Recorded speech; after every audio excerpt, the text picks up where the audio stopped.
health, but it's about kidney health and heart health going hand in hand. And the IKA, in partnership with the National Renal Office, Croí, and the Irish Heart Foundation, we've launched a campaign because there's a real lack of awareness of these issues. So we're running a campaign at the moment. You might have seen publicity. It'll be going on throughout the month on social media and various different websites. And today what we'd like to do is introduce you to the links between kidney and heart health. And Professor George Mellotte, as the Clinical Director of the National Renal Office, will be first up to speak. And then we'll have Maeve Frawley, who's a cardiovascular nurse specialist with Croí Heart and Stroke Charity. She's going to talk about the practical steps patients can take to manage their health. And then I'm delighted that we have Paul Owens, a patient who had heart disease, and he's a very interesting story to tell us about how kidney disease developed. And then we'll have questions and answers. And as always in our IKA meetings, we always do a poll at the end to make sure that we're actually meeting people's needs and that people are finding the events interesting. And feel free to put any comments, as Colin said, into the chat function. And then we'll have a conclusion. So we aim to take about an hour, depending on questions, so fairly short and snappy. And there are more materials on our website and also on the Croí website. So first of all, to introduce you to Professor George Mellotte. I'm delighted he's able to join us this evening, as he's a very busy man, but he still took time out to help us develop the materials around this campaign, because here in the IKA, we're a charity led by patients for patients, so we don't have any clinicians on our team at all. Now, the professor is Clinical Professor of Nephrology in the School of Medicine in Trinity College Dublin, and consultant nephrologist in St James's Hospital and to Tala Hospital in Dublin since 1995. And he was appointed as the National Clinical Lead for Renal Services in November 2018. And over the past 4 years, he's directed the National Renal Office throughout COVID-19 pandemic. And that was a huge exercise, and he secured a significant expansion and support for renal services. So the information you're getting tonight is information that can be trusted. It really is coming from a very top source. So I'm going to hand over to you now, Professor. Okay. Thank you, Carl, for that very kind introduction. And now let's get this working. So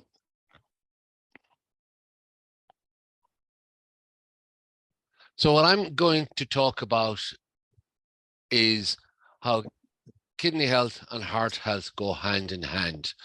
They are very much linked together. They support each other and they are dependent on each other.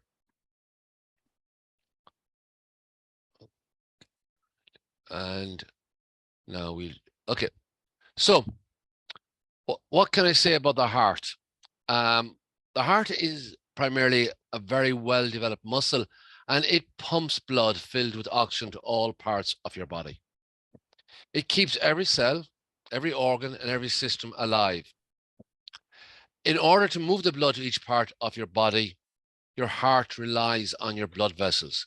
Together, the heart, blood, and blood vessels make up a system which we call the cardiovascular system.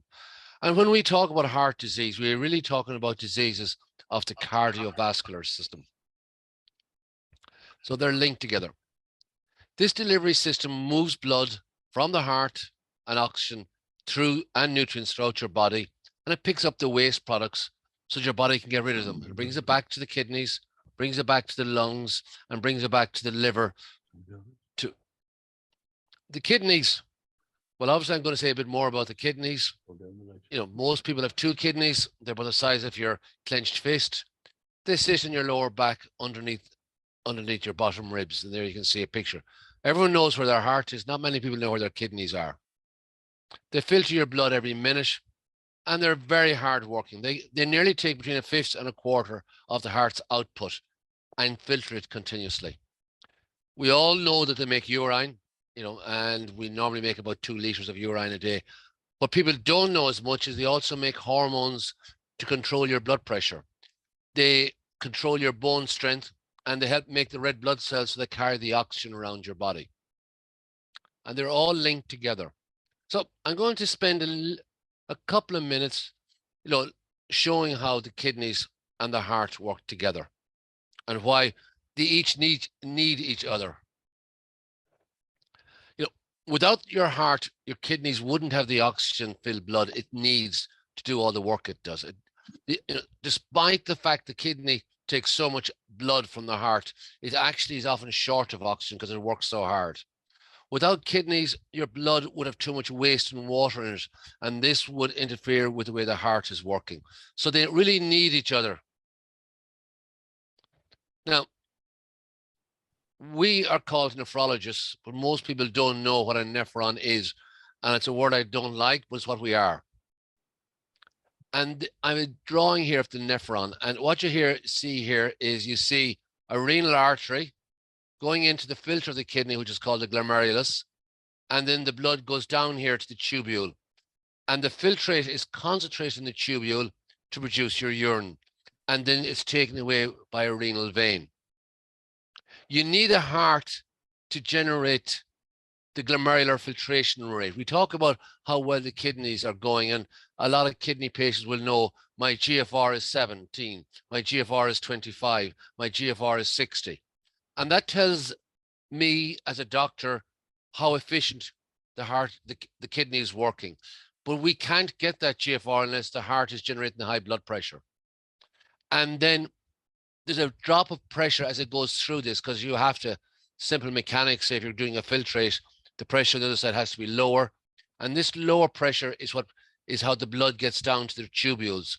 And in the tubules, you take back what you want and you get rid of what you don't want, and you concentrate the urine. And the pressure here is quite low. So you have to be high enough to start here so you get blood down here. And in here is a little organelle, the body's own internal blood pressure monitor. And that measures blood flow, it measures tubular blood pressure, and it adjusts the total body blood volume to maintain blood flow and pressure. And it does this through a series of hormones called the renin-angiotensin system. So it controls your blood pressure, but it relies on the heart to give the blood into it at the right pressure and at the right volume. Now, as I said, what we call heart disease, cardiovascular disease, it affects both the heart and all the blood vessels. And we've heard of hardening of the artery or atherosclerosis. And this will be probably talked upon later by the cardiologist. But substance called plaque builds up, full of cholesterol, narrows the arteries, and makes it hard for the blood flow to go through it. It causes angina in the heart. It causes blood vessels to be damaged, and some people might have what they call claudication pain, and it causes blockages. We often hear of people having stenosis and needing a stent if they've got a heart disease, or if a blockage going into the kidney, you get renal artery stenosis, and that can push up the blood pressure. If a blood clot forms, it can block the blood flow. It can cause a heart attack or a stroke. But what people don't realize, it can also cause many, for the want of a better word, many strokes inside in the kidneys, which we don't know about because we can't feel. And we can sometimes see on x-rays or in renal biopsies, we see mini strokes or mini heart, the equivalent of a mini heart attack or mini. So it's the same disease that's in the heart, that's in the kidneys. Atherosclerosis affecting all organs that are treated, that get blood supply. And this is a diffuse disease affecting all organs, but particularly affects the heart because so much blood goes through there, and the kidneys. Some people might have heard of something called heart failure. And their doctor might have said something, well, you got congestive cardiac failure or congestive heart failure or something like that. In heart failure, the heart can't keep up with this workload, and the body might not get enough oxygen, and the heart will try and compensate. It will enlarge and it stretches so that it can beat more strongly and keep up with the demands. The muscles might get bigger, and that's often a word called hypertrophy, getting bigger. And it might pump faster. The blood vessels narrow to keep the blood pressure up, trying to make up for the heart's loss of power. But the body wants to keep the heart going, wants to keep the brain going, so it diverts blood away from the muscles, but also from organs such as the kidneys, which is why heart failure can make you feel very tired and why it can affect kidney function. The kidney doesn't like this. So when the kidneys are damaged, say due to a disease like diabetes or to inflammation such as glomerulonephritis or something else, or if the heart is not giving the blood at the right pressure, or if there's a blockage in the blood vessel coming into the heart, into the kidney reacts. The kidney hormone system, which regulates blood pressure, will go into overdrive, trying to bring up your blood pressure.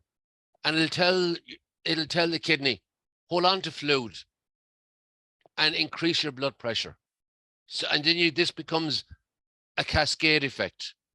The kidney is trying to get enough blood down into the tubules, and it's pushing the blood pressure up all over the whole heart, trying to get blood into the tubules. And it doesn't care too much what's happening outside the kidney. The heart has to pump against a higher pressure in the arteries, and it begins to get tired and suffer from this increase in workload. The extra fluid can stretch the heart, and you get this phrase you might hear about a dilated cardiomyopathy, where the muscles of the heart are stretched. You get high blood pressure because as the heart is trying to pump against this pressure, and the heart muscle expands, and again, the heart is causing damage to the kidney, and the kidney is causing damage to the heart, and they're fighting and causing damage to each other. And it'll cause high blood pressure, hypertension, and the high blood pressure stretches the heart, causes it weaker, and the blood flow to the arteries damages the tiny blood vessels in your kidneys. And this also leads to kidney disease and eventually kidney failure. And it becomes, as I said, all of a part of a vicious circle. And so we have to break that circle. And to break that circle will require treatment. The first thing is you have to know that the problem is there in the first place. This is an old picture I got a long time ago, but I think it describes it very well. That really chronic kidney disease and chronic heart disease are two sides of the same coin. You have the same risk factors. Your age, have you got diabetes? Have you got hypertension? Have you a family history? If you have, you get damage. We see damage as proteinuria. Cardiologists see it as heart disease, angina, left ventricular hypertrophy. You get a heart attack, you get loss of kidney function, and eventually you'll end up in this scenario. So who do we worry about as having chronic kidney disease? People with diabetes are like 1 in 3 of them will have some degree of kidney disease. People with hypertension, some of those will have kidney disease. If you're overweight, you're more likely to have hypertension, probably more likely to have diabetes, and more likely to have kidney disease. If there's a family history, you're more likely to have kidney disease. If you have heart disease, they tend to go hand in hand. And if certain medications can contribute, certain painkillers damage the kidneys, such as Nurofen, Brufen, Diphene, if they're taken in large volumes over a long period. There's certain other medications, and I don't want to go tonight over it, but you need to look, and if you're any of these risk groups, you need to get checked out. The message is really that CKD is permanent damage to your kidney. It won't go away, and it can get worse over time. But you may be able to prevent it, and in particular with new treatments, and I'm going to talk something about those later on, you can slow the damage. Most people have no symptoms, and symptoms usually only appear after the kidneys are badly damaged. And therefore, you have to get tested. So I'm going to talk a little bit about that. About the tests we need to do. They're done, they're simple. Your GP can do them, and they're not high tech. The simplest one is the urine test, the dipstick. Get the urine sample, you put a little familiar stick here, and that will check for protein in the urine. Having protein in the urine for 3 months or more is concerning. You might have it acutely once off after, say, you had a bad kidney infection, or you might have it after any sort of severe infection, or you might have it after severe exercise, or if it's very concentrated urine sample, that test might just detect it. When we do a dipstick and we see protein in it, we'll do a second test to see how much protein is in it. So there's this thing called a urinary albumin to creatinine ratio, which is done in the laboratory. Sometimes we do a protein to creatinine ratio. And the reason why we do the ratio is that measuring the creatinine at the same time as measuring the protein will compensate for how concentrated or how dilute the urine sample is. And we can say, well, is it normal? Is it modestly high, which we call microalbuminuria, or over 300, which is very high, which we call overt proteinuria. And that is a risk factor for cardiovascular disease. People with proteinuria are more likely to have progressive kidney damage. They're also more likely to have heart disease. We'll do a blood test, which we call the GFR, an estimated glomerular filtration rate, which again measures the ability of the kidney filters to filter blood. It's measured on a compound called creatinine, and then you do a certain adjustment based on your age, and it tests how well your kidneys are working.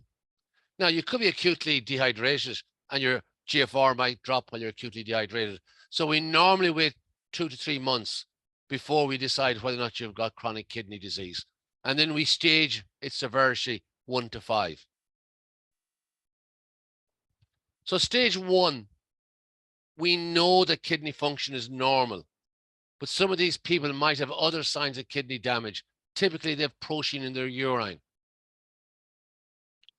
Stage 2, they have protein in their urine, they have a structural abnormality in their kidneys, and the kidney function is not quite perfect, but it's not in the what we call the chronic disease mode. We sometimes call this percentage kidney function because it looks good to be 100, but in actual fact, most people, as they get older, will have a GFR in this range as part of natural aging. In the same way as your muscle strength is probably not 100% of what it was like when you're 25. You know, you can't drive the ball like you used to on the golf course. You can't kick the football, and you can't dance for as long. Your muscles aren't, your kidney isn't as strong. But once your GFR goes below 60, we know at that stage there's mild to moderate damage. And then we go to stage 3B, which is moderate to severe damage. Down around here, we begin to get symptoms, and the kidneys are seriously damaged. Stage 5, which is what we call kidney failure. Kidney function is less than 15. And when it gets down to about 8, we have to look at dialysis or a kidney transplant as a way to keep you alive. As we get down here, we begin to see symptoms. You might get a dry, itchy skin. Some people get muscle cramps or restless legs at night.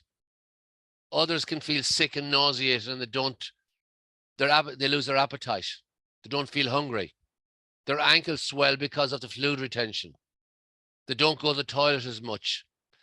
In bad cases, the fluid accumulates in the lungs, and you start to catch your breath, and you can't sleep at night because when you lie flat, the fluid accumulates. So these are some of the symptoms of advanced kidney disease. You might become anemic because your kidney makes the hormone called EPO, which tells the body to make more red cells. Sometimes you get gout. Sometimes you might have too much potassium in your bloodstream, which is called hyperkalemia, again detected on a blood test. So we do tests, and when we monitor people, we look for diabetes, we do a blood sugar, we do a HbA1c, we check blood pressure, we check their kidney function, and we check their urine. And that's the testing we advise our patients to do. The good news is it's often possible to prevent chronic kidney disease or slow it from becoming kidney failure. And there's 4 key elements into that. One is controlling your blood sugar if you've got diabetes. One is controlling your blood pressure. One is eating healthily.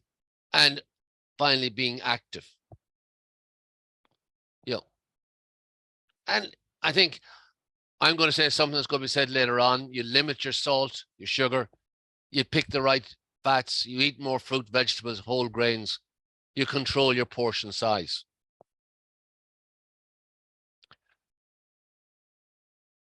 Nephrologists hate salt. It's a lot, so we say, look at your salt, because the kidney has to get rid of that salt. If the kidney is not working well, it can't get rid of the salt. The extra salt put pressure on the kidney, and that puts back pressure on the heart and accumulates fluid. So, limit foods and meals that have added salt. Don't be afraid to look at the pack and see how much salt is on in these foods. Some of the foods you think shouldn't have salt can be often very high in salt. Frozen dinners, fast foods, packaged, some of the processed meats, some bakery foods, some of the soda breads, for instance, can be high in salt. Flavor your food with something other than salt. Dried herbs, lemon juice, spices. Drink water instead of some of these soda drinks. Limit your sugar intake. A lot of people who got chronic kidney disease, they don't have diabetes in the start, but because as the kidney gets worse, you become resistant to the effects of insulin. You start developing diabetes late in the progression of your kidney disease. So therefore, being proactive and limiting sugar can help. So choose foods with natural sugars. Avoid processed packaged foods. Some foods can have very high sugar, like granola bars, cereals, yogurts. Avoid sugary drinks like sodas. And some of the fruit juices can have a lot of extra sugar in them as part of their natural composition, even those that are quote unquote unsweetened. Choose lean meats, because we all, I think, it should become more vegetarian. Choose the unsaturated fats. They're generally liquids at room temperatures, like olive oils and canola, and heart-healthy foods such as the avocados. Avoid the solid fats, the butters, the lards, and that looks, pure fat, and the man-made fats.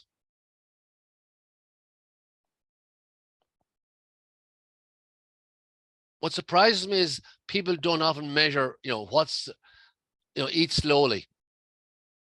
You have to give your brain time to find out how much you've eaten. There's nutrition labels on the side. Serves 2 people. If it serves 2 people, it serves 2 people. It's not just for you. And look, small fist, 1 cup. 3 ounces of lean meat. I mean, some of the sometimes you go someplace and the portion sizes are just so large. And I sometimes say, like, if you eat a 1 ounce more than you need each day, it doesn't sound like an awful lot. But if you do it every second day, that's an extra pound of meat, a pound of food a month. That's a stone nearly in a year. So a little amount of extra food unfortunately goes a long way. Being active helps control blood pressure, diabetes. And we all say, 30 minutes a day, 5 days a week. Start slowly and build yourself up. Stop smoking. Limit alcohol. But the real message from us as a nephrologist is get yourself checked out by your GP and get your blood pressure. People have dare I say it, the idea of white coat hypertension. Oh, it's only a white coat, my blood pressure is normal at home. Small rises in blood pressure can have significant consequences in terms of kidney disease progression. This is an old slide. That's why it's in black and white nearly. These studies are 20 years, 1990s. And it is why we moved from 140, your age plus 100, or 140 over 90, down to 130 over 85 or lower. People with kidney disease whose blood pressure is at this level are losing 5-6% kidney function, compared to people with blood pressure down here at the 130s and lower, who are losing 0.5 to 1%, which is what we're doing normally as part of natural aging. And we know, and our cardiologists will tell us the same thing. If you have a higher blood pressure, each 2 millimeter rise in average blood pressure is equal to a 7% increase in the risk of a heart attack or stroke. You go up by 10 over what you should be, you double your risk of a heart attack and stroke. So we really got to get it down. And that means typically for kidney patients, 2 and 3 tablets. If you lose weight, every 5 kilos probably gets rid of 1 tablet. So it's very important that we get these targets right and we get down to these targets, because that gives you the maximum protection. And I'm going to share some new research that is coming out in the last 2 to 3 years. A new class of drugs were discovered by accident, really. There were drugs that were around a long time for diabetes called SGLTs, and there's a group of them. And the company said, we must test to see, are they safe to use in people with heart disease and people with kidney disease? And to their surprise, they found that people who were given these drugs had a much lower risk of progressive kidney damage and a much lower risk of kidney damage than people who weren't. Indeed, when the results came out first, the FDA didn't believe them and asked them to repeat the test, because they said that must be a freak result. But it was proven with different drugs and different versions of these drugs. These are all different companies with their own different drug. And I'm not going to say which one is which, but they're 4 different drugs, all of the same class, and all showing a relative risk reduction. In other words, a reduction in the rate of progression by, on average, around 40% lower progression. So this is a very important positive thing, that you get diagnosed early with kidney disease and we can slow the progression of your kidney disease. It's easier to do it when the kidney is in good shape. It's easier to do it when there hasn't much damage done. It's virtually impossible when the kidney is in stage 4 and nearly absolutely exhausted. So that's why I say to people, go out, get checked, look after yourself. But it's not just us that's benefiting. And again, it brings in how the heart and the kidneys are related. But the same thing happened with heart failure. When they tried these drugs on people with heart failure, they found there was 20 to 40% less admissions into hospital with heart failure, less cardiac events, and 40% less people dying from their heart failure. And again, it's the same drugs, the same group of drugs, showing that there's a common mechanism of protecting the heart, because the two of them work together and they get damaged together and they get better together. Today, we produced, the National Renal Office today produced its TILDA study, which showed that chronic kidney disease is increasing in prevalence, or more people that have chronic kidney disease in Ireland than ever before. This study from TILDA estimated that there's probably over 200,000 people with some form of chronic kidney disease in Ireland. 1 in 7 over the age of 50 have some form of chronic kidney disease. It's more common as you get older, and it's more common in women. And it's a call to action that we don't want to follow the path of other countries and let's get active and prevent the heart disease, prevent the kidney disease, and treat these risk factors. So, to finish up, what's good for your kidneys is good for your heart. And what's good for your heart is good for your kidneys. Keeping up the health of your heart is good for both of us. So let's the two of us work together. Mind our hearts, mind our kidneys, and we'll all have a better outcome. Great. Thanks very much, Professor, for a very fact-filled and interesting talk. And certainly I wasn't as aware as I need to be about the links between the two. So I'm going to hand over now to Maeve, just to introduce Maeve. She's a cardiovascular nurse specialist with Croí, the Heart and Stroke Charity, and we're partnering with Croí to raise awareness of the links between heart and kidney disease. And their mission is to prevent heart disease and stroke. So it's well worth visiting their website if you're worried about heart disease. And Maeve's role in Croí is to answer questions patients have and run information events for patients. So get your questions ready, because tonight she's going to tell us about the practical steps we can take to reduce heart disease. So over to you, Maeve. Thank you so much, Carl, and thank you for this super opportunity to link and amalgamate together, because I think, as Prof has well alluded to there all along, the heart and the kidneys are nestled together. We're dependent on each other, and I hope after Prof's talk there and my little talk is that, you know, tonight you'll go home with kind of taking a little bit of ownership of your own health, a little bit of knowledge of what that means to you. So I know we have a very mixed crowd. So my tendency is to, if people want to stop me during my slides, please do. If you have a question or a comment, you know, if you feel like you'd rather chat at that stage, please do.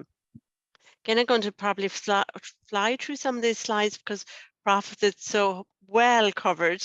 Even though he said he wasn't as happy with the heart as he is with the kidneys, I show no biasness. I love the heart and the kidneys.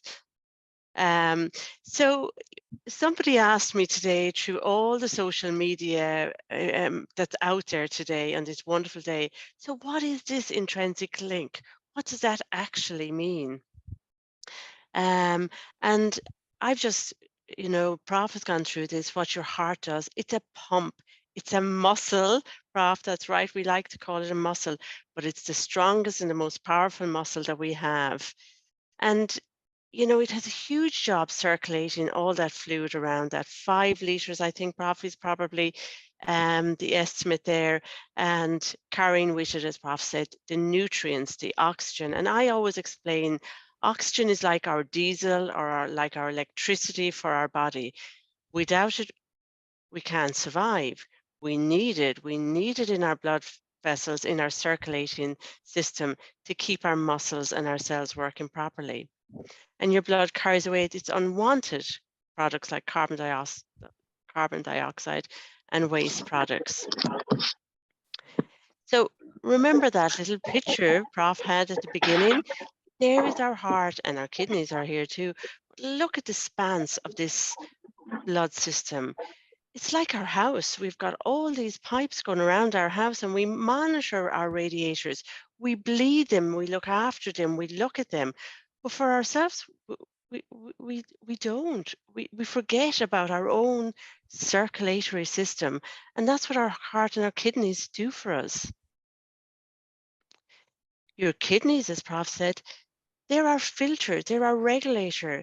They balance all that fluid so that if the kidneys go off, there's going to be too much fluid in our body. We won't be able to get rid of it. And then it's going to have backward pressure. Or sometimes I say to people, it's like we get flooded inside, like our car engine. To me, our kidneys are kind of like our head gaskets. They get blocked and clogged and damaged. And by the time that happens, when people have symptoms, the damage has been irreparable, really. So we want people to look at the steps that they can do to prevent that damage.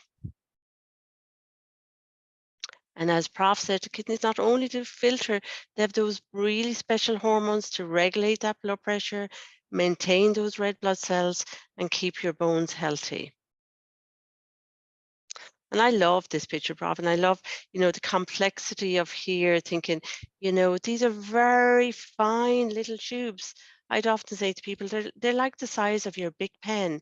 So you can imagine, you know, a lot of fluid coming gushing down through these tiny little blood vessels, the damage that it's causing, that irreparable damage. So over time, the blood vessels become weakened, narrow, and hardened.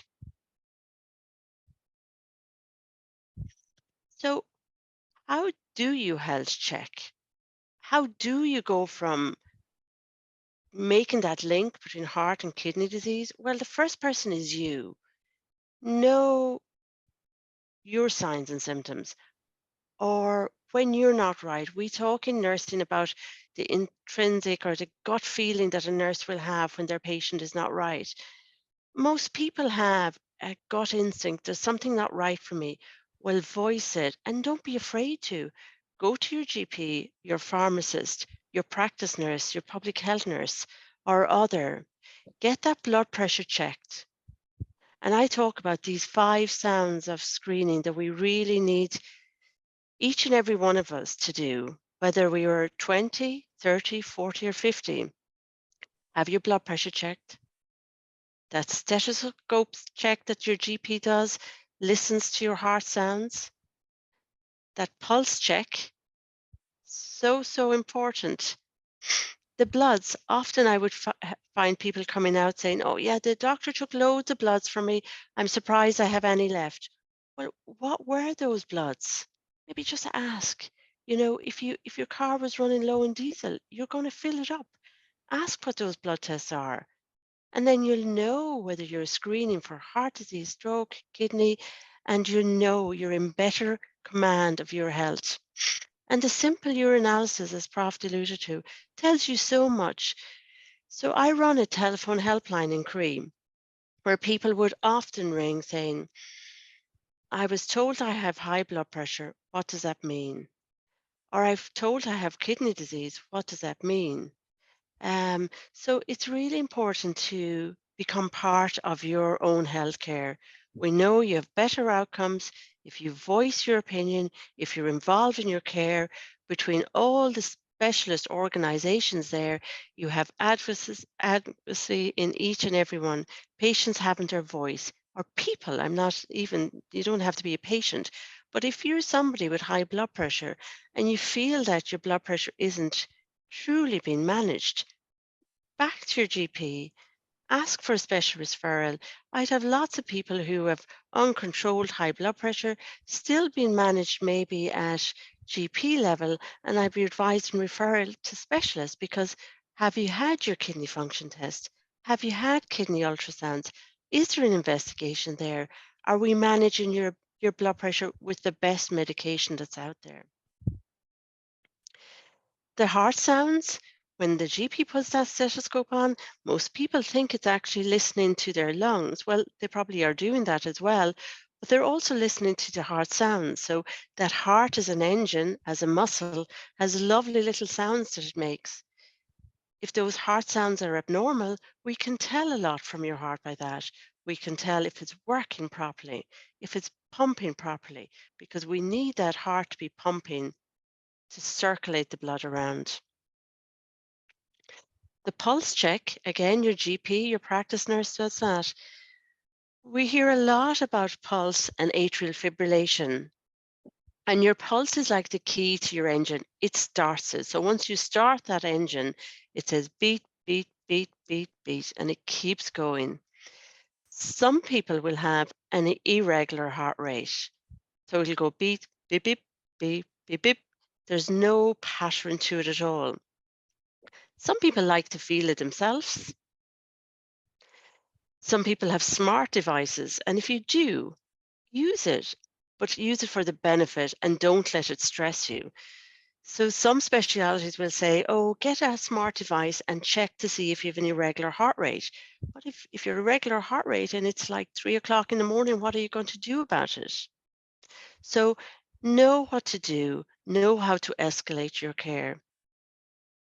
If you have signs and symptoms of anything, shortness of breath, fatigue, unwell, not able to do the things you were doing, you're getting slow, you have to stop and take a rest, go and speak to your GP, have a full check, chat to him, have these 5 checks done, and see where you go from there.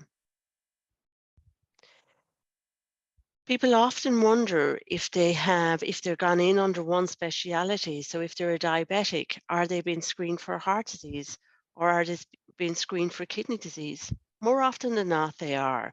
They just don't know about it. Because again, it's these 5 checks, it's that cholesterol blood, the diabetic blood, the thyroid, the iron levels that they're checking. If they're okay, they're probably not telling you. But ask the question so that you can become informed. So know your risk factors, and Prof had this slide up, know your risk factors. So we have 4 risk factors that we have no control about. And I suppose as an Irish population, we all have maybe, we're predisposed to heart disease as we're born and kidney disease because of our genetics. We're just predisposed to it from a stroke as well. Male and female with heart disease, we tend to have males presenting earlier than females with heart disease, but it comes to a stage when they're nearly on par. Women, for their hormones are protected against heart disease pre-menopause. And then when the menopause or a change starts happening, then we see women presenting with heart disease. So knowing your risk, and especially when you're hitting your 40s, are we doing well at all age? I shouldn't just say that, at all age, know what your own risks are in your family. Where you're from, African Americans have a higher incidence of heart disease and stroke, and know your roots. There's nothing at all we can do about them. But the good news is that 80% of heart disease and stroke is preventable if we look at the next slide.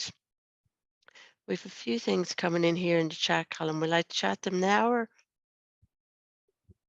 is I that think we lead into the questions and answers. okay? Yeah. Okay. Yeah. So the risk factors that we can change, and there's loads of them. They're not easy to change. They're not easy to address. And tonight, I just wanted to kind of expose you to them, to look at the main risk factors. And I know, Prof, you've looked at them as well and looked at the smoking as the biggest risk factor for heart disease and stroke. And I suppose it's the one thing that if we could help people at all, and if you're a smoker and you think, yeah, I'd like to change, how do I go about it? Give us a call, give the National Quit Helpline a call. There is so much support out there to give up smoking. The Quit line is free, confidential helpline. You'll get one-to-one counselling with trained expertise to help you give up cigarettes. And you'll get free nicotine replacement therapy for the period of time while you're quitting. You get follow-up up to a year. So the more part you play in the role of giving up cigarettes, the more help and support that you'll get. High blood pressure. And Prof has spoke a lot about the high blood pressure and what the blood pressure is. It's that pushing through the artery walls as it flows. The blood is pushing its way through. People are always confused about what my blood pressure should be. And there's a lot of changes going on out there. So the optimal blood pressure, we'd say, is 120 over 80 millimeters of mercury. That's where we'd like you to be. Less than 140 over 90 anyway. And our new guidelines that, GPs and nurses and we work by looks at your own home blood pressure. We recognize people have white coat syndrome. We recognize the role of technology is playing. So if you have a device at home, use it and use it properly. We have a lovely little video on our Croí website on how to take your blood pressure. I had a lady phone me in who bought the cuff, didn't know how to put it on, didn't know where to go and how to use it. It seems simple to maybe me because I have no blood pressure cuffs, but it's not simple to anybody. So use the resources and technology out there. If you have a home blood pressure, measure the blood pressure morning and evening for a week, 10 days. If there's a high blood pressure, so if it's greater than 140 over 90, bring those results to your GP and say, look, my blood pressure seems to be high morning and evening for the last 10 days. I think I should have it investigated further. And he will advise getting a 24-hour blood pressure monitor. And that's the best way to see what your 24-hour blood pressure is doing. It's looking at you when you're roaring, shouting at the kids, when you're nice and fast asleep, and when you're deep sleep. And we want to see all of those measures. So you don't have to be having a relaxed day because you have your 24-hour blood pressure monitor. No, do your normal day because we want to see exactly what it is. 6 in 10 Irish adults have high blood pressure. And when we do our health checks, the frightening statistic is that we'll always pull high blood pressure. We'll have a 50% of people with normal blood pressure, people with high blood pressure. In a general screening, in general public. And we want to see people doing opportunistic screening. That's what our guidelines say. So if you go into a pharmacy and you see they have a blood pressure machine, say, would you mind to do my blood pressure? Or you're going to collect your repeat prescription. Would you mind to do our blood pressure? That's how we're picking it up. And early detection and management of the blood pressure is so important. The diabetes, Prof spoke about as well. What it means that there's too much sugar or urine in your too much sugar or honey in that urine. Excess urination, diabetes means, and mellitus means honey. So getting that blood test done and getting that urinalysis test done is so important. And one of my tutors, as I trained to be a nurse, used to say, never underestimate a kidney infection or a sore throat. And things I think that we all underestimate. Frequency, burning, oh, I'll maybe drink some hot lemon drinks or I'll have some cranberry juice. Get it tested. Make sure that you're getting that dipstick test. The diabetes is that blood test as well, and it has been broken down. Most people would know about their type 1 and type 2 diabetes. But now the blood tests are looking at pre-diabetic stage. And this is a lovely blood test. It's looking at your blood sugar and how it's metabolized over the last 3 months. We can correct it with diet and lifestyle changes. Type 1 diabetes tends to occur in childhood or early adult. And usually type 2 develops slowly in adults and is progressive. Diet and exercise are so important there. And my mantra on the telephone helpline is diet, exercise, and medication. The Prof has really gone through the kidney disease, the stage of kidney disease, the signs and symptoms of kidney disease there. So I'm not going to go through them. And I suppose what Prof did allude to and Colin did refer to, it is hard to know those risk factors. It is hard to understand them. And by me going through them in depth today, will only confuse. So each Thursday at 11 o'clock, we do a talk on Zoom. Today's talk was cholesterol. It could be about diabetes. It could be about high blood pressure. It could be about medication. So log into us on a Thursday at 11 o'clock if you're available. We do Zoom training for anybody who would like to do Zoom training, because I know when people come out from their healthcare providers, I'm getting the phone calls. I don't know what to do. I'm taking tablets. I don't know what to do. My blood pressure is high. My cholesterol is high. I was told I have diabetes. And it's a really big shock there. So we want to empower you to say, okay, well, I do know a little bit more after tonight. I do know that my blood test is telling me what I need to do, and that diet and exercise and medication can help me prevent it from getting any worse and maybe even correct it. So we have a free telephone helpline also that a nurse will answer Monday to Friday, 9 to 5:30. So if you have those worries and concerns, don't be isolated, don't be alone. Call your kidney association, call the telephone helpline. We're linking, we're working together, and we can support you. So the take-home message is, get your checks done, know a little bit more about your risk factors and how you can prevent them. Thanks, Carl. Great. Thanks very much, Maeve. And the key message is that it can be very daunting facing into this, but help is available. And as we'll hear from our next speaker, Paul Owens, he's a very interesting story to tell, which shows just how picking up problems at a very early stage is so important. He had no symptoms, but did a routine medical exam. And I'm going to hand you over now because Paul is going to tell his story. Thank you, Carol. Much appreciate the time, and thank you for asking me to come along. Take a few minutes just to share my experience of that heart-kidney circle and the journey I took to where I am today. I suppose my journey started back in 2006. At that stage, I was an apparently healthy 48-year-old. I'd rarely visited my doctor in the last 20 years. I'd never been in hospital. I didn't smoke, and I really wasn't a big drinker. My lifestyle was I had a fairly, relatively stressful job. Didn't take a huge amount of exercise, I'm afraid. Had no active involvement in sport, and probably was carrying a bit too much weight at that stage as well. So, wasn't an ideal scenario, but I felt healthy. I had no symptoms of anything as far as I was concerned.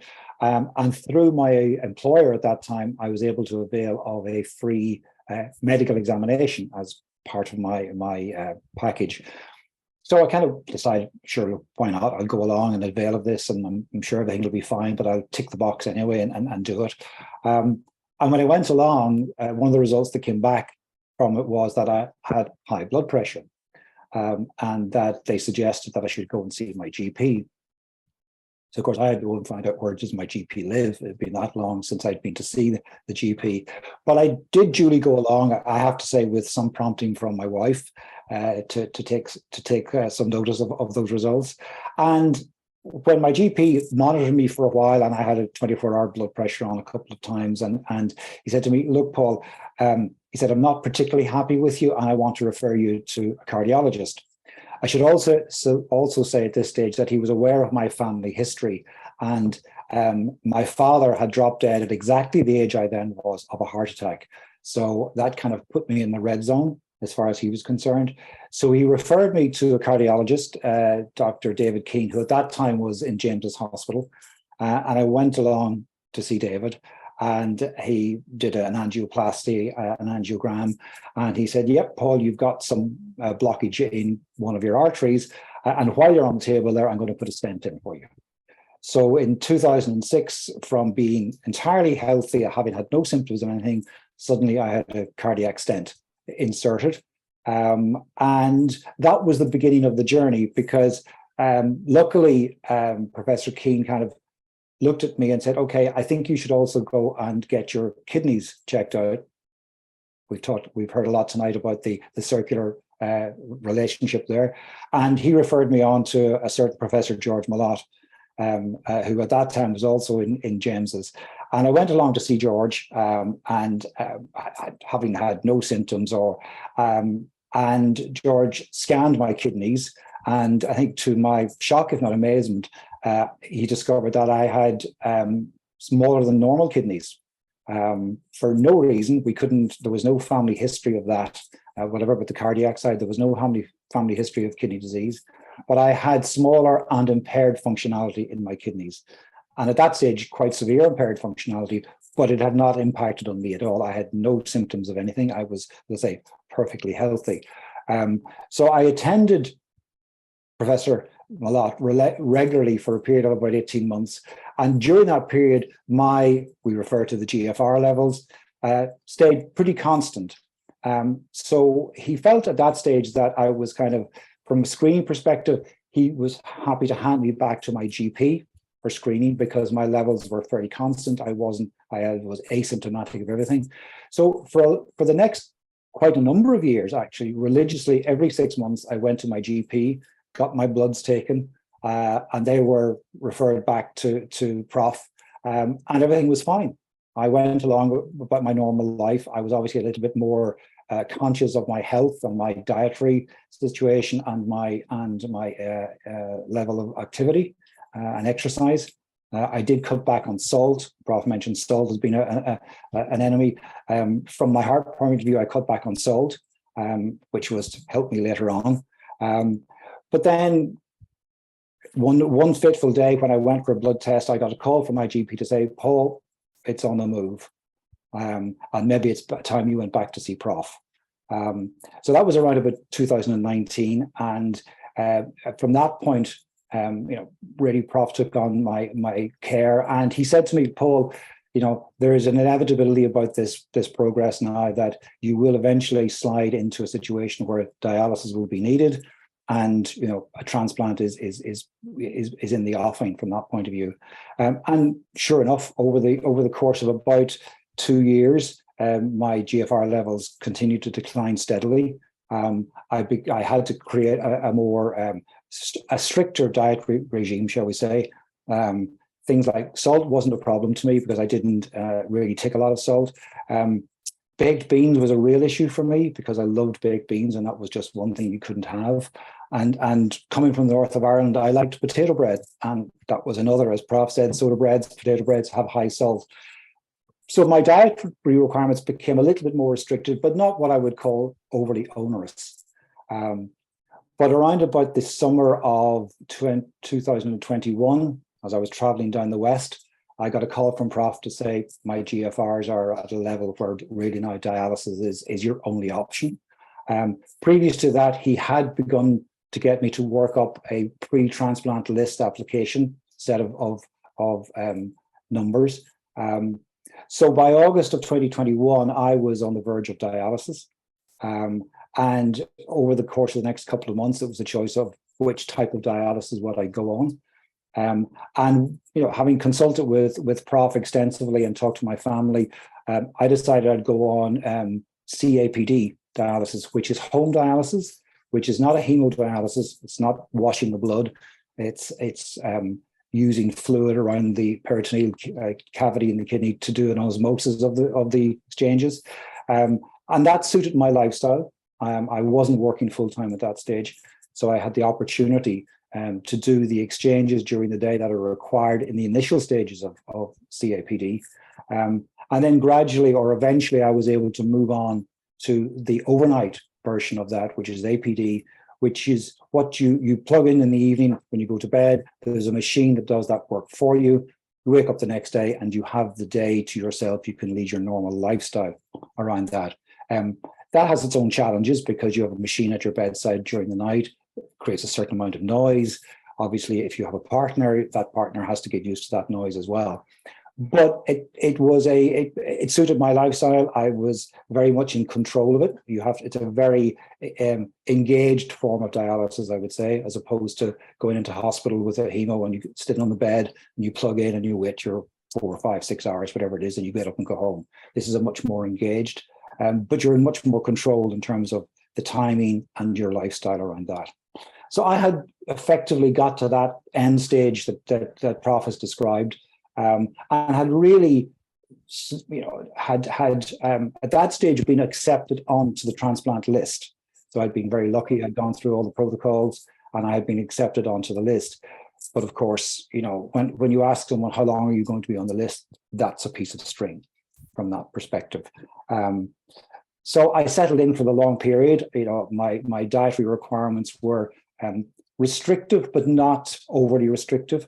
I was very lucky in that a lot of the symptoms that Prof described earlier on, I actually didn't have, or didn't have to a great extent. I might have some cramps in my legs. Only afterwards did I realize that I was getting tired. My wife said I used to fall asleep in the chair in the evenings, so that was a classic sign.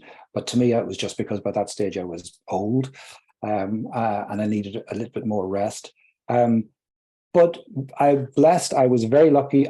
Within a number of months of going on dialysis, I got a call to say that there was a suitable donor kidney available. And I had a successful transplant last year around that. And I mean, in terms of the opportunity, I will be forever eternally grateful to my donor and their family for their generosity of spirit in affording me the opportunity to have a lifestyle, or a return to a lifestyle that was very good. I mean, I've become very conscious of things like my weight, my exercise regime. I'm thankfully much trimmer and much more, do much more exercise than I did before that. But that's my journey from end to end. I suppose from my perspective, I was just so grateful that I had, a GP, a cardiologist, and a nephrologist who all talk to each other, and that I actually, discovered this at a time before I knew I had any of it, either heart disease or kidney disease, and that I was very well minded through the entire process and was very lucky to have a positive outcome at the end. Carol, back to you. That's great. Thanks, Paul. So you can see, and this is one of the things I've certainly learned since I've joined the Kidney Association, everybody's story is different. And Paul, you can see the benefits of health screening and the fact that it took quite a long time before he actually had to go on to dialysis. So again, I want to stress a really positive message here. So we've one question at the moment, which is, what should somebody's heart rate be? So I'll pass that over to you, Prof. I thought you were going to give that to the heart specialist, to Maeve. I mean, usually, I mean, it's, I think someone I saw in the chat said 60 to 80. I think it depends how fit you are. I mean, if you are extremely fit, you might have a lower heart rate. And, you know, I think if you know, that's something, some of the top athletes have lower heart rates because they get really fit. Well, I'd say 60 to 80 with mine. I mean, mine is probably a bit sometimes not as fit as it should be. So I'm probably nearer the 80 than the 60. Right. Okay. All right. And Colin, I'm going to hand over to you. I know you've got a couple of messages as well, I think. Yeah, absolutely. A question. Somebody has an EGFR averaging around about 60, and they're wondering, should they be talking to their consultant about the SGLTs, because they're told that they're kind of moving towards ESKD, like end-stage kidney disease. Okay, at 60, they're a long way from end-stage kidney disease. You know, that would be on the borders of nearly normal kidney function. The SGLTs in terms of kidney disease are particularly useful for people who've got proteinuria, or a lot of protein in their urine. They're not that beneficial to people who've got a small amount of kidney loss and no proteinuria. There is a thing called, and I don't want to complicate things too much, but there is an equation or a formula we can use called the kidney failure risk equation. And we can use that to say who's going to progress and who's not. If you don't have proteinuria and you've well-preserved kidney function, and when I say well-preserved, anything above, I would say, depending on your age, that could be as high, I think above 45 is relatively well-preserved if you're over 65. That's well-preserved kidney function. You're probably in a low risk of progression. If, however, you got proteinuria of 2 to 3 grams, and even though your GFR could be 6, it could be 55, that's a different ball game. So really, there's, you know, that's where you need to see. Well, at 60, I probably wouldn't be that worried about that person. If it was 16, it's too late. The SGLTs don't work once your GFR is down, you know, down below 25. The evidence isn't there, not at the moment anyway, that they protect, you know, the kidney. So we're trying to look for people who've got a lot of proteinuria or who've got badly controlled blood pressure and get that done right. Because sometimes in the early stages, you can actually improve the kidney function slightly and stabilize it. And all you want to do is to make sure, you know, you keep well. Perfect. Maeve, I'm going to put you on the spot now with this question. On your talk last week, the Croí talk that I had an opportunity to join, there was a very good explanation of blood pressure, what the top number means, what the bottom number means, and I thought it kind of gave a good understanding rather than, well, my numbers are high, my numbers are low. It kind of put it into real terms. Could you maybe share that explanation as to what blood pressure is actually measuring?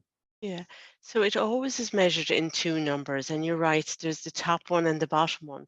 The top one will always be high. It'll always be 120, 30, 40, 50. It'll always be a high number, and the bottom number will always be a lower number, under the hundreds. What the blood pressure is when your heart is squeezing and relaxing. So when it's squeezing and it's pushing the blood after your heart, it's the high number. So it's the 120, 130. And the relaxing number is the 80, 70, 80. So squeezing, top, relaxing, bottom. Perfect. So people will get worried when their blood pressure might read 150, 160 over 80. But repeat it.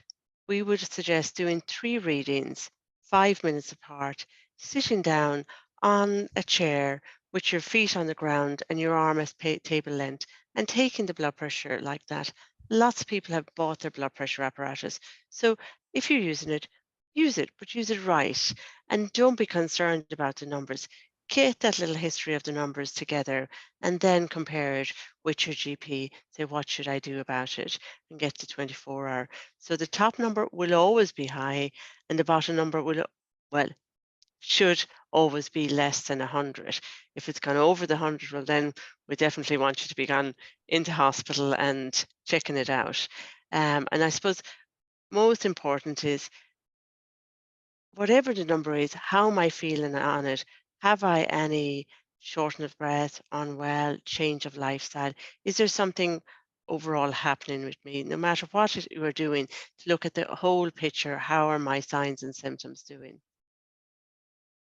Excellent. Ralph? Can I just make one point on that? And that's a very good explanation, Maeve.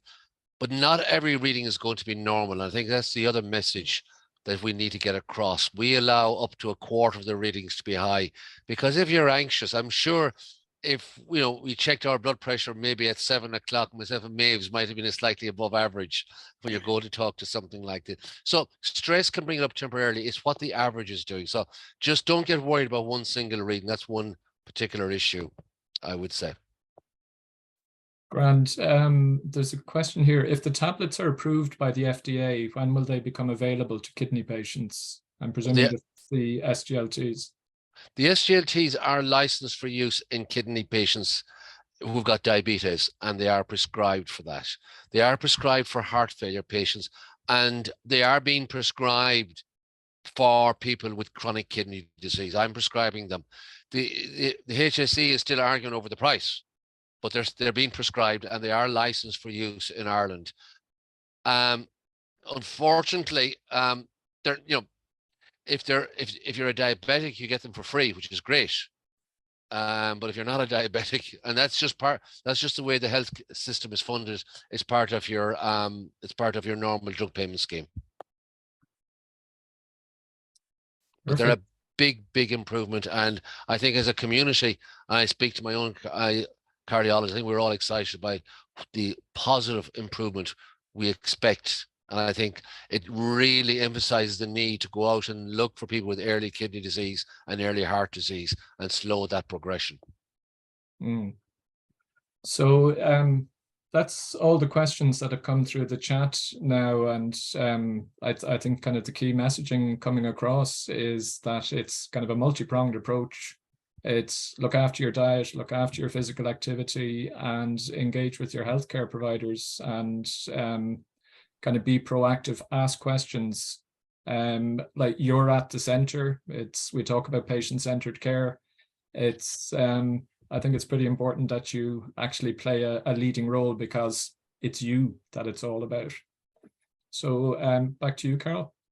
Great, thanks, Colin. So before I hand over to Eddie Flood, our chairperson, if the technology is working, we just launched a poll to see how useful people actually found this session. There, the poll is launched. Okay. So if people could click on one of the choice.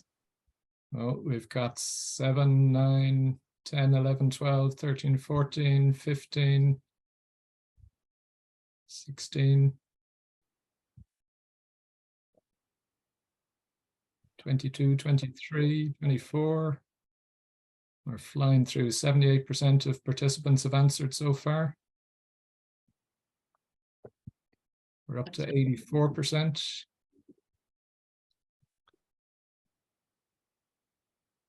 87%. Gosh, it's kind of getting exciting now. It's watching for what's the final outcome going to be.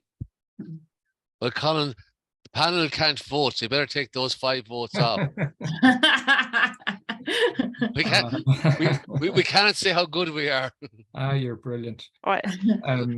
So I think we'll end the poll there, and we'll share the results. So you can tell that we're not telling fibs, that this is very transparent. So people can see that there, that 75% of people loved it and would definitely recommend it to others. So this recording will be available on the website if people want to look at it. And then the remaining 20% said you really enjoyed it and would recommend it to others. So that's terrific. And I think it's a great tribute to our speakers here tonight, Paul, Maeve, and Professor George Mellotte. And I'm going to hand over to our national chairperson, Eddie Flood, now, who is himself a transplant recipient, to finish the session. So over to you, Eddie. Hey, Carol, thank you. Thanks, Carol and Colin, for this evening. I'd like to thank George and Maeve and Paul for their very informative presentation. I think everyone will agree it's been very, very mind-opening, and I think the lesson tonight is to look after yourself, because nobody else is going to do it for you. And if you can get to see a GP, well, that's really good now, because it's hard to do. But you know, I hope for everybody to take note of what was said, and you know, just do the right thing. I'd like to thank our partners, Croí and the Irish Heart Foundation, and just to let you know that we're having 6 events coming up shortly, and details will be on the IKA website. So I thank everybody for joining us tonight, and we'll see you again. So thank you. Thanks very much, Eddie. Thank you. Okay. Thank you, Carol. Night all. Thanks, Carol. Bye. Night, everybody. Bye-bye.